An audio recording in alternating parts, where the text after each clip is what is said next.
and on we'll go.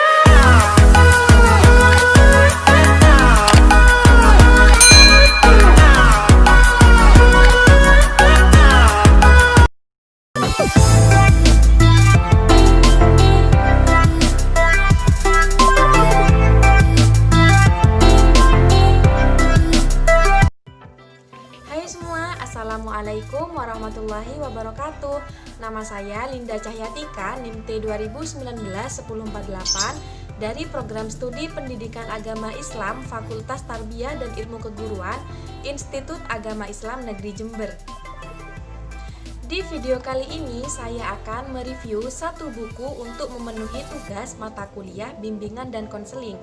Dan buku yang saya review karangan dari M. Fatur Rahman, MPD MPSI, yaitu tentang konsep dasar evaluasi program bimbingan dan konseling yang mencakup 3 bab. Bab yang pertama yaitu tentang konsep program bimbingan dan konseling. Bab kedua yaitu tentang konsep evaluasi program. Dan yang terakhir yaitu bab ketiga tentang kriteria evaluasi program bimbingan dan konseling. Yang pertama saya akan membahas tentang pengertian bimbingan dan konseling. Apa sih bimbingan konseling itu? Nah, jadi bimbingan dan konseling merupakan bagian yang terpadu dari keseluruhan program pendidikan di sekolah. Maka program bimbingan dan konseling semua kegiatannya diarahkan kepada pencapaian tujuan pendidikan. Selain itu, program bimbingan dan konseling ini berupaya untuk memfasilitasi peserta didik untuk mengenal dirinya dan menerima dirinya sendiri serta lingkungannya. Dan selain itu juga program bimbingan dan konseling ini harus bisa mengatasi kelemahan ataupun masalah yang sedang dihadapi oleh peserta didik. Winkel dan Dewanti menyebutkan bahwa program bimbingan dan konseling merupakan suatu rangkaian kegiatan terencana, terorganisasi, terkoordinasi selama periode waktu tertentu. Sedangkan Dewanti menyebutkan bahwa program bimbingan dan konseling di sekolah adalah suatu rancangan kegiatan pelayanan bantuan kepada siswa atau peserta didik di sekolah oleh guru bimbingan dan konseling atau konselor secara terencana dan terkoordinasi yang dilaksanakan pada periode tertentu, teratur, dan berkesinambungan.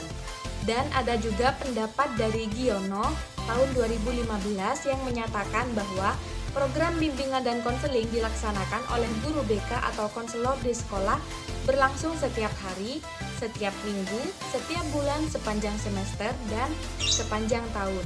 Karena itu, perlu disusun program tahunan, program semester, program bulanan, program mingguan, dan program harian.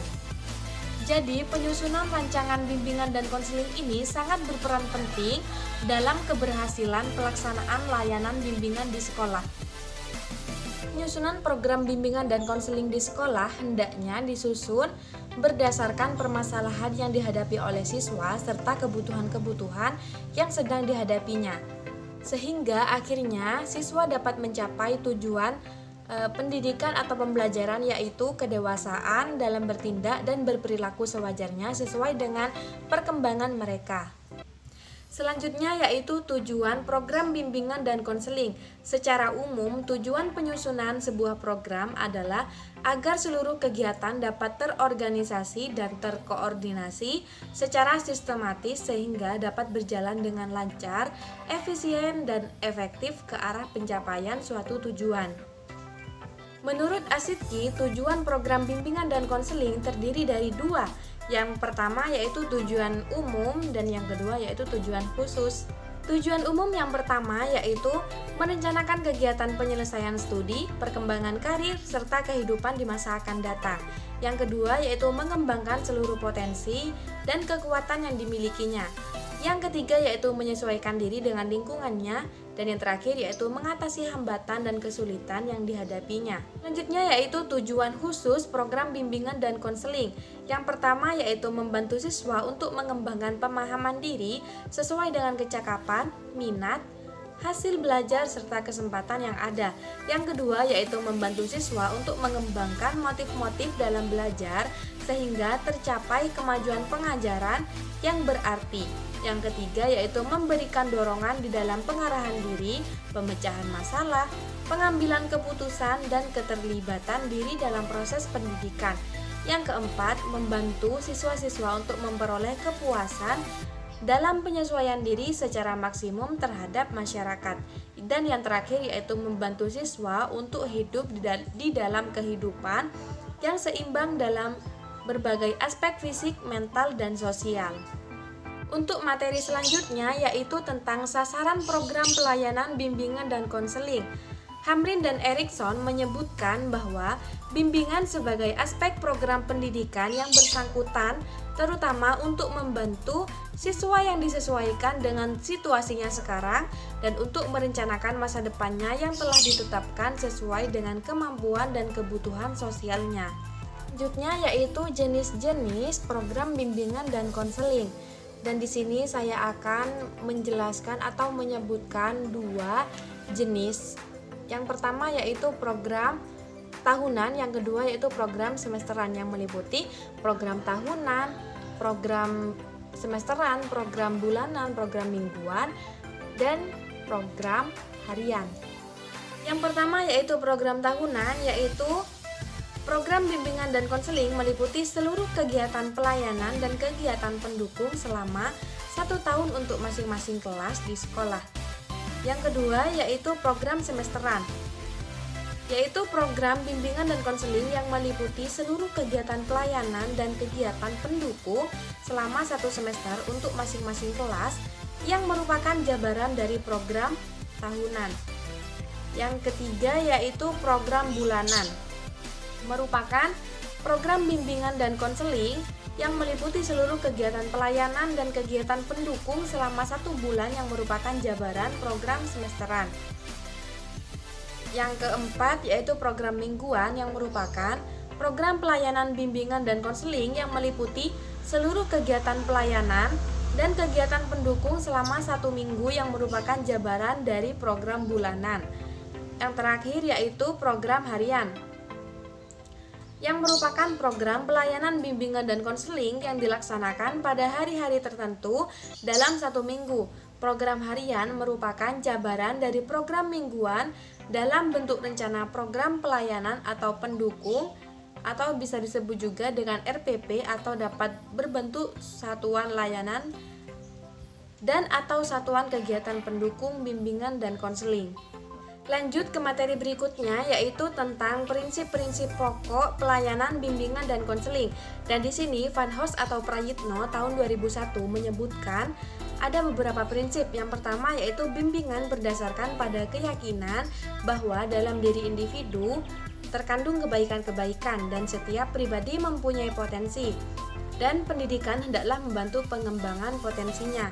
Yang kedua yaitu bimbingan didasarkan pada ide bahwa setiap anak adalah unik yang berbeda dengan yang lain. Yang ketiga yaitu bimbingan merupakan bantuan kepada anak-anak dan pemuda dalam pertumbuhan dan perkembangan mereka menjadi pribadi yang sehat. Yang keempat yaitu bimbingan adalah pelayanan unik yang dilaksanakan oleh ahli yang telah mengikuti latihan khusus, dan untuk melaksanakan layanan bimbingan diperlukan minat pribadi khusus pula. Untuk materi selanjutnya yaitu tentang mekanisme implementasi program bimbingan dan konseling. Untuk melaksanakan program bimbingan dan konseling di sekolah, konselor beserta personilnya perlu memperhatikan komponen kegiatan. Yang pertama yaitu komponen pemrosesan data. Kegiatan layanan bimbingan dan konseling meliputi beberapa aspek. Yang pertama yaitu pengumpulan data, pengklasifikasian, pendokumentasian, penyimpanan, penyediaan data yang diperlukan, dan yang keenam penafsiran. Dan data yang perlu diproses adalah data tentang keadaan siswa di sekolah yang meliputi kemampuan, bakat khusus, hasil belajar, kepribadian, riwayat pendidikan, cita-cita, hubungan sosial, minat terhadap mata pelajaran, kebiasaan belajar, kesehatan fisik, pekerjaan orang tua, dan keadaan keluarga. Yang kedua yaitu komponen kegiatan pemberian informasi. Komponen ini terdiri dari yang pertama yaitu pemberian orientasi kehidupan sekolah kepada siswa baru. Kegiatan ini dimaksudkan untuk memperkenalkan sekolah dan lingkungannya agar para siswa tidak mengalami kesulitan dalam menyesuaikan diri di sekolah. Yang kedua yaitu pemberian informasi tentang program studi kepada siswa yang dipandang memerlukannya. Jadi hal ini dimaksudkan agar para siswa tidak salah pilih dalam menentukan program studi yang ada. Pilihan ini hendaknya sesuai dengan kemampuan dan minatnya. Dan kegiatan ini sangat diperlukan bagi siswa di tingkat SMA. Yang ketiga yaitu pemberian informasi jabatan kepada siswa yang diperkirakan tidak dapat melanjutkan ke jenjang pendidikan yang lebih tinggi. Dan yang terakhir yaitu pemberian informasi pendidikan lanjutan. Untuk komponen yang ketiga yaitu tentang komponen kegiatan konseling, yaitu dilakukan terhadap siswa yang mengalami masalah yang sifatnya lebih pribadi, dan jika ada masalah yang tidak dapat diatasi oleh petugas, perlu dialih tangankan kepada pihak yang lebih ahli. Komponen yang ketiga yaitu komponen pelaksana. Pelaksana jenis kegiatan tersebut adalah konselor sekolah, konselor bersama guru bidang studi dan juga kepala sekolah sesuai dengan fungsi dan peranannya masing-masing. Yang selanjutnya yaitu komponen metode atau alat. Alat yang dipakai untuk melaksanakan kegiatan yang telah direncanakan itu dapat berupa tes psikologis, tes hasil belajar, dokumen, kartu pribadi, brosur, poster, konseling, dan sebagainya. Dan ini sesuai dengan jenis data atau kegiatan yang akan dikumpulkan atau dilakukan. Untuk selanjutnya yaitu komponen waktu kegiatan. Jadwal kegiatan layanan dapat dilakukan pada awal tahun ajaran, akhir masa sekolah, awal semester, atau waktu lain tergantung dari jenis atau macam kegiatan yang akan dilakukan sesuai dengan tujuan yang diharapkan. Dan komponen yang terakhir yaitu sumber data. Jadi data yang diperlukan dalam diperolehnya dari siswa yang bersangkutan yaitu guru, orang tua, teman-teman siswa, sekolah, masyarakat, ataupun instansi. Hal ini tergantung atas jenis data yang diperlukan. Materi selanjutnya yaitu tentang gambaran pelaksanaan program layanan bimbingan dan konseling di sekolah ataupun madrasah. Secara umum, pelayanan bimbingan dan konseling didasarkan pada ketuntasan dari tugas-tugas perkembangan. Antara lain, yang pertama yaitu mencapai kematangan dalam beriman dan bertakwa kepada Tuhan Yang Maha Esa. Yang kedua yaitu mencapai kematangan dalam hubungan teman sebaya, serta kematangan dalam peranan sebagai pria atau wanita. Yang ketiga yaitu mencapai kematangan pertumbuhan fisik dan sehat. Yang keempat yaitu mengembangkan penguasaan ilmu, teknologi, dan seni sesuai dengan program kurikulum dan persiapan karir atau melanjutkan pendidikan tinggi serta berperan dalam kehidupan masyarakat yang lebih luas. Selanjutnya, mencapai kematangan dalam pilihan karir, mencapai kematangan gambaran dan sikap tentang kehidupan mandiri secara emosional, sosial, intelektual, dan ekonomi. Kemudian mencapai kematangan, gambaran dan sikap tentang kehidupan berkeluarga, bermasyarakat, berbangsa, dan bernegara. Selanjutnya pengembangan kemampuan komunikasi sosial dan intelektual serta apresiasi seni.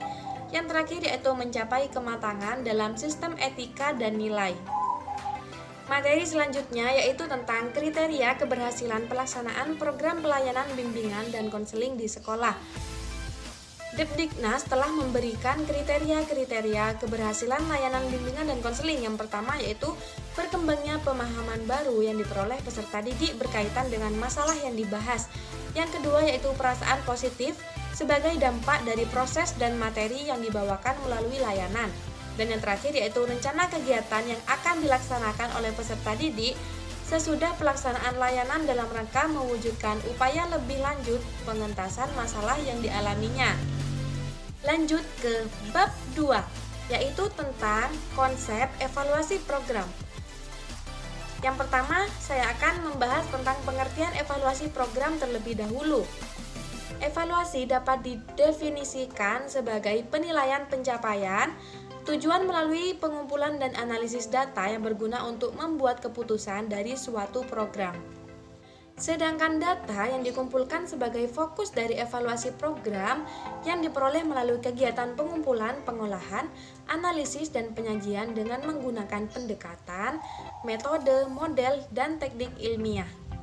Dan adapun pendapat dari Maddapi tahun 2012 yang menyebutkan bahwa evaluasi program adalah metode untuk mengetahui dan menilai efektivitas suatu program dengan membandingkan kriteria yang telah ditentukan atau tujuan yang ingin dicapai dengan hasil yang dicapai. Hasil yang dicapai dimaksudnya adalah berupa informasi sehingga dapat digunakan sebagai bahan pertimbangan dan pengambilan keputusan serta dalam penentuan kebijakan, dan dengan demikian jenis atau model evaluasi yang digunakan dalam mengevaluasi program tergantung pada tujuan yang ingin dicapai pada program tersebut. Selanjutnya yaitu langkah-langkah pelaksanaan evaluasi penyelenggaraan bimbingan dan konseling di sekolah atau madrasah. Asosiasi Bimbingan dan Konseling Indonesia mendeskripsikan langkah-langkah pelaksanaan evaluasi penyelenggaraan bimbingan dan konseling di sekolah sebagai berikut. Yang pertama yaitu merumuskan masalah atau instrumentasi. Karena tujuan evaluasi adalah memperoleh data yang diperlukan untuk mengambil keputusan, maka konselor perlu mempersiapkan instrumen yang terkait dengan hal-hal yang akan dievaluasi, yang pada dasarnya terkait dengan dua aspek pokok yang dievaluasi. Yang pertama yaitu tingkat keterlaksanaan program atau pelayanan, atau bisa disebut juga dengan aspek proses.